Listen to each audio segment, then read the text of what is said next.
మీరు ఏం కావాలి మీకు? మీతో పాటు పోలీస్ డ్రెస్ వేసుకుని ఒక ఆయన వెహికల్లో వచ్చారు. సార్ 4th ఫ్లోర్కి వెళ్ళారు సార్. సారీ.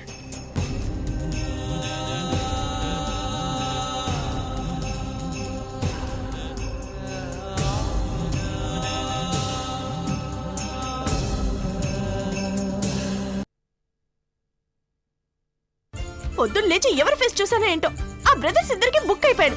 విడివిడిగా ఆడుకున్నారు.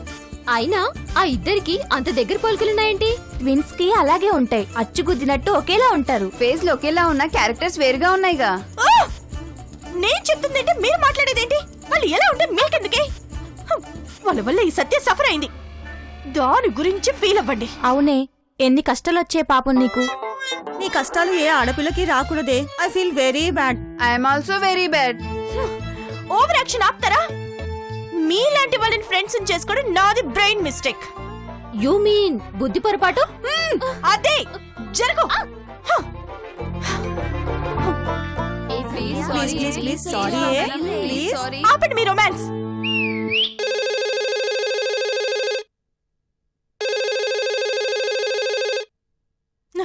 హలో, ఎవరు? హలో, నేనండి. నేనంటే ఎవరు? అదేనండి, పొద్దున మీ ఫ్లాట్కొచ్చి డేటింగ్ గురించి అడిగానే. అదే, నేను కాలేజీలో కూడా పాంప్లెట్స్ పంచాను. నువ్వా మహానుభావా? నా పేరు మహానుభావ కాదండి, కృష్ణ. బాబు కృష్ణ, చేసింది చాలు. మళ్ళీ ఎందుకు ఫోన్ చేసావు? సారీ చెప్దామని చేశానండి. చేసిందంత చేసి ఇప్పుడు సారీనా? ఎక్స్ట్రీమ్లీ సారీ అండి. ఏదో మీరు మా ఫ్రెండ్స్ని ఆట పట్టించారని సరదాగా మేం మిమ్మల్ని టీచ్ చేయాలనుకున్నాం. కానీ మీరు మరీ ఇంతలా హర్ట్ అవుతారని అనుకోలేదు. కాలేజ్ వదిలేసి వెళ్ళిపోయారు. చాలా బాధేసిందండి. కాలేజ్ వదిలేసినందుకు నేను బాధపడుతున్నాను. పెనం మీద నుంచి పొయ్యిలో పడ్డట్టయింది నా పరిస్థితి. అయ్యో, ఏమైందండి? మీ అన్నయ్య ఉన్నాడు కదా, సిఐ రామచంద్ర, అతనికి దొరికిపోయాను. అయ్యో, ఆ రాక్షసుడికి ఎందుకు దొరికారండి? సినిమా చూద్దామని థియేటర్ కు వెళ్ళాం. బ్లాక్ లో టికెట్స్ కొంటుంటే పట్టుకున్నాడు. బాగా బాధాడా? ఏంటి? అదేనండి, బాగా బాధ పెట్టాడా అని అడుగుతున్నాను. అలా ఇలా కాదు, నరకం అంటే ఏంటో చూపించాడు. ఇందాకే వదిలాడా? అంత తెలిసినట్టు చెప్తున్నారేంటి? వాడి గురించి నాకు తప్ప ఇంకెవరికి తెలుస్తుందండి. ఇంతకీ ఎంత లంచం ఇచ్చారు? నిలువు దోపిడీ తీసుకున్నాడు. మళ్ళీ 1 వీక్ వరకు ఎవ్రీడే సైన్ చేయాలంట. సారీ అండి, నా వల్లే కదా మీకు ఇన్ని కష్టాలు. అవును, మీ వల్లే. అనవసరంగా నా లైఫ్ లోకి వచ్చారు. మిమ్మల్ని అసలు క్షమించడు. Goodbye. Hello Satya garu, సత్య.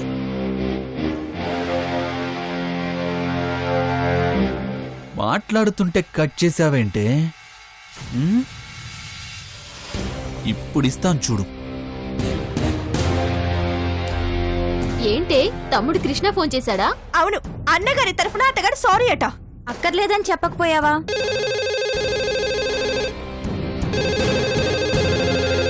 మళ్ళీ అదిగో, మళ్ళీ వాడే ఫోన్ చేస్తున్నాడు. ఈసారి కాస్త గట్టిగా చెప్పు.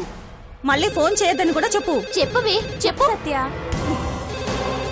హలో, ఏంటండి మీ ప్రాబ్లం? ఎన్నిసార్లు ఫోన్ చేస్తావు? ఇందాకట్ నుంచి నీ ఫోన్ ఎంగేజ్ వస్తోందేంటి? ఏంటి?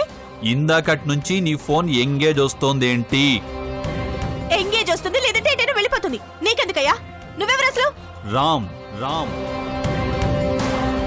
సిఐ రామచంద్ర. అయ్యో అయ్యో, సిఐ సార్, మీరా సార్? ఏంటి, నా గొంతు గుర్తుపట్టలేదా? బాలసుబ్రహ్మణ్యమో బాబా సహిగలో అయితే గుర్తుపట్టేదాన్ని సార్. మీ గొంతు కదా, గుర్తుపట్టలేకపోయాను.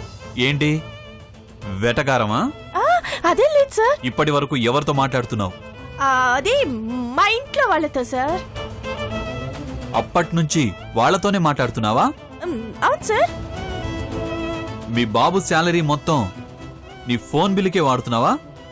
లేదు సార్. అబద్ధాలు చెప్పకు. నాకు అసలు బాబే లేడు సార్. మరి బాయ్ ఫ్రెండ్ ఉన్నాడా? ఆ? అయ్యో లేడు సార్.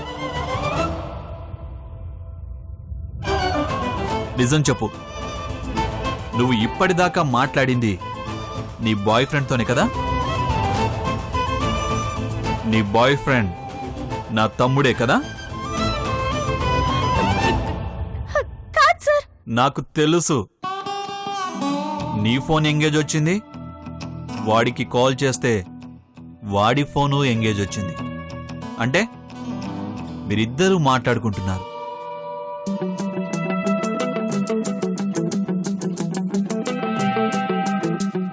I know. లేదు సార్. కావాలంటే నా ఫోన్ చెక్ చేసుకోండి. నన్ను నమ్మండి సార్. ల్యాండ్ ఫోన్లో నంబర్ కనిపించదనే కదా నీ ధైర్యం? అదే కదా నీ ప్లాన్? అందుకే నా ప్లాన్లో నేనున్నాను.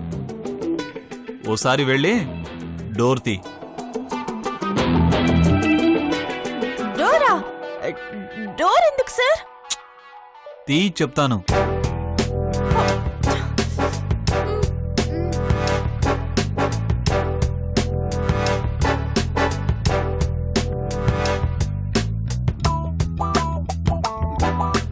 పోలీసా? మా సిఐ గారు సత్య గారికి పార్సిల్ ఇమ్మన్నారు.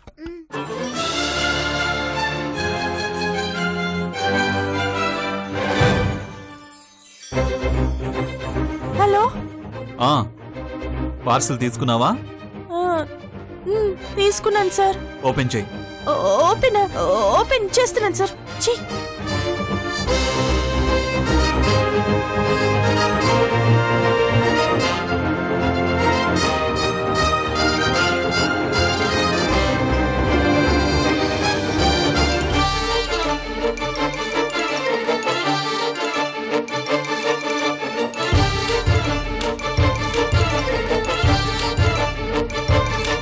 సార్ సెల్ ఫోన్ ఉంది సార్.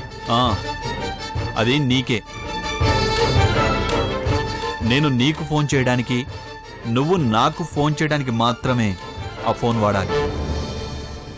మిస్ చేసావనుకో, మిస్ అని కూడా చూడను. లేడీ టెర్రరిస్ట్ అని తీహార్ జైలుకి పంపిస్తాను.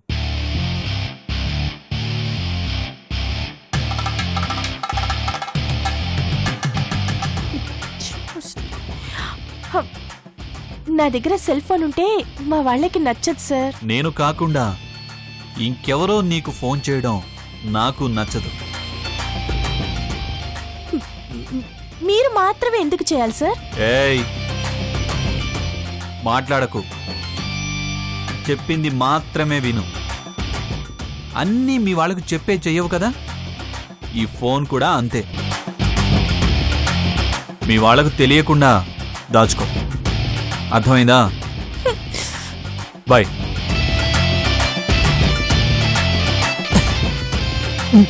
ఈసారి నేనే ముందు పెట్టేశాను. నాతో పెట్టుకోకే. ఈ ఫోన్ కూడా వెంటే నాకు.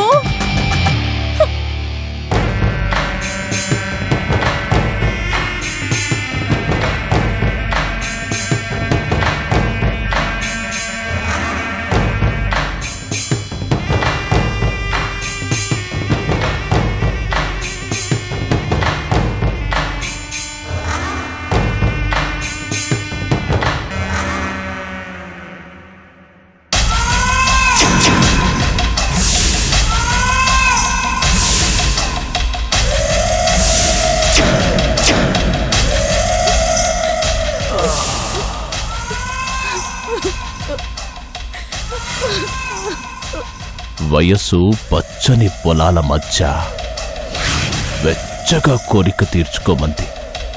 అందుకే ఆకలి చాలా ఉన్నా కూడా ఆకు చించకుండా తిన్నాను.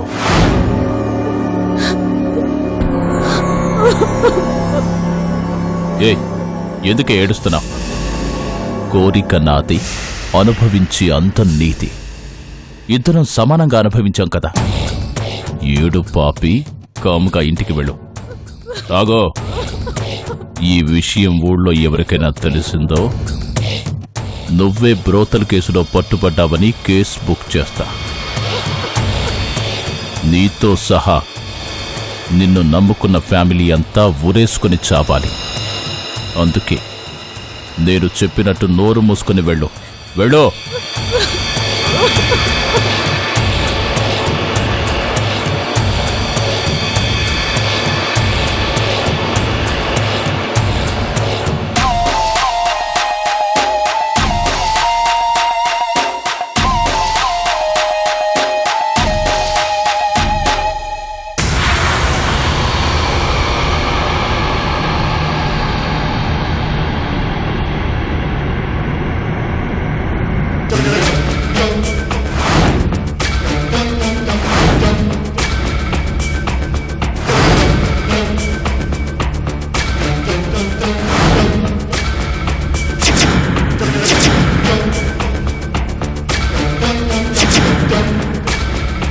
ఆహా, ఏమి అంతమే!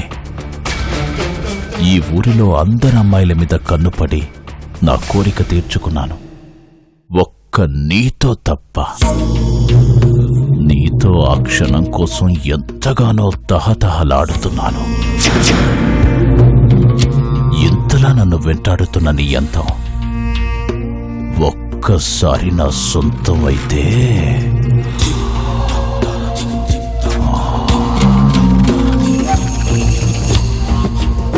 మచారే మచా.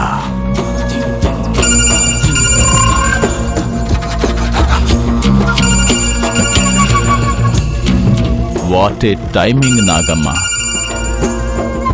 నీ మనవరాలితో నా కోరిక నెరవేరే రోజు దగ్గర పడిందన్నమాట. హలో నాగమ్మ గారు, ఎక్కడున్నావెస్సై? ఇప్పుడే డ్యూటీ దిగాను. వెంటనే మా ఇంటికి రా.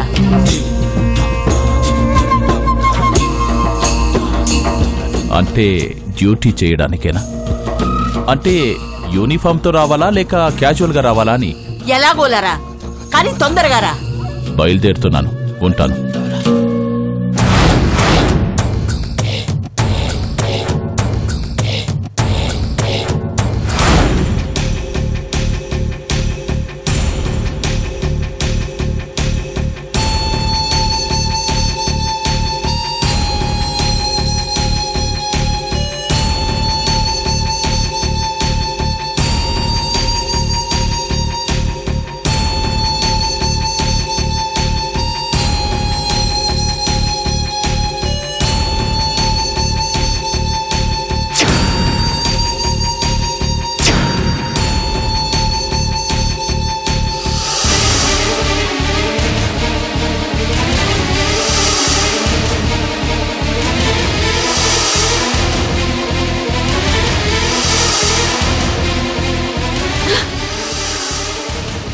నా ఇంటికే వచ్చి నా మనవరాల్ని బెదిరించి నాపైనే కత్తి దూస్తాడా?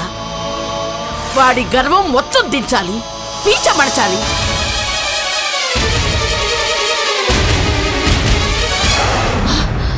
మగదిక్కులేని ఇల్లని ఆడవాళ్ల మీదే ప్రతాపం చూపించడానికి వస్తాడా? రేయ్, ఎక్కడ్రా ఎస్ఐ? ఇంకా రాడేంటి?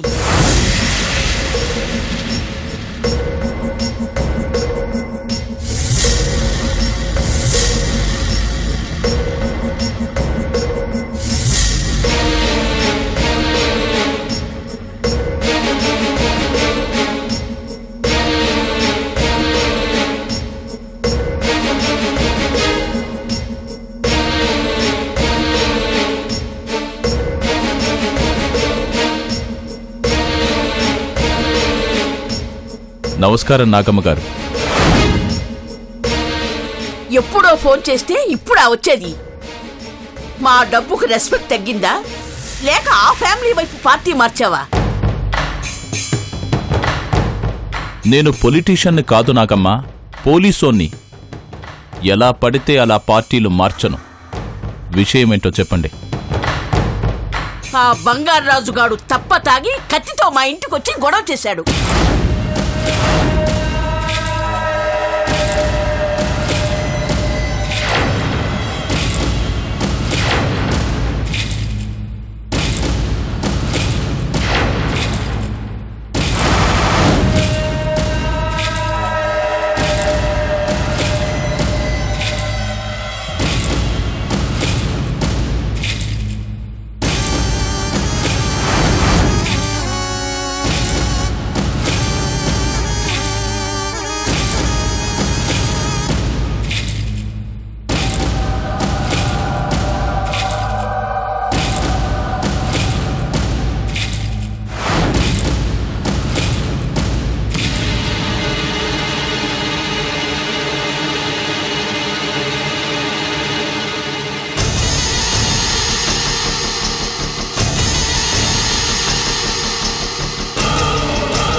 ఏయ్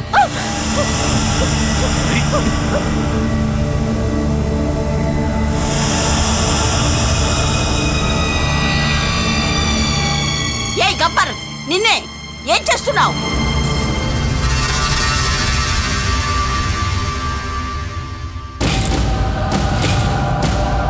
గబ్బర్,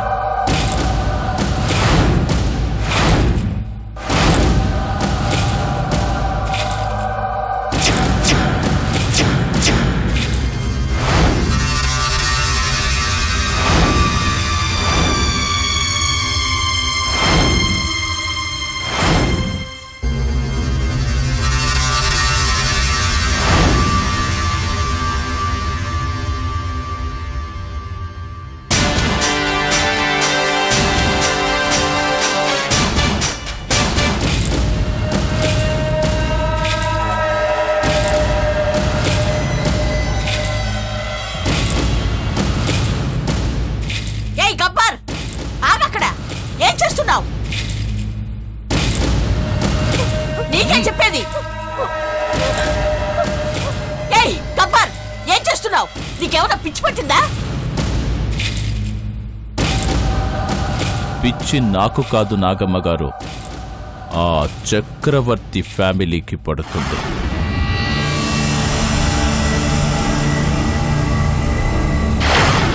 అవును నాగమ్మ గారు, ఆ బంగారాజుగాడు తప్పతాగి మీ ఇంటికొచ్చి ఒంటరిగా ఉన్న మీ మనవరాలిని రేప్ చెయ్యబోయాడు అని పోలీస్ స్టేషన్లో కేసు పెట్టండి.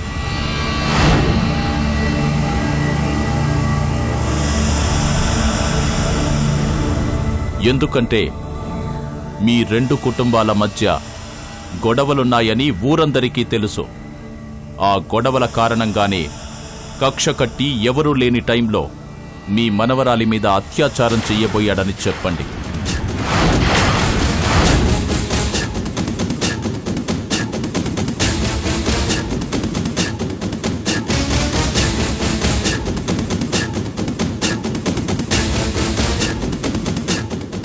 ఆడపిల్లను ఒకడు గిచ్చబోయాడనో గిల్లబోయాడనో కేసు పెడితే అది చిన్న కేసు అవుతుంది. అదే అత్యాచారం చెయ్యబోయాడని కేసు పెడితే అది చాలా పెద్ద కేసు అవుతుంది.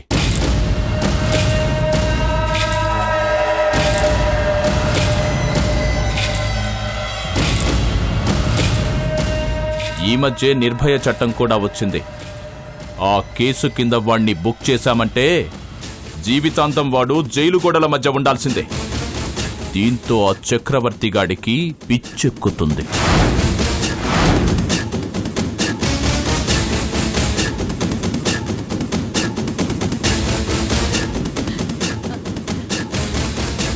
శభాష్ గబ్బర్, ఇంతకాలం నీది నోటి మాటే అనుకున్నాను, కానీ నీ బుర్ర కూడా షార్ప్ గానే పనిచేస్తుంది.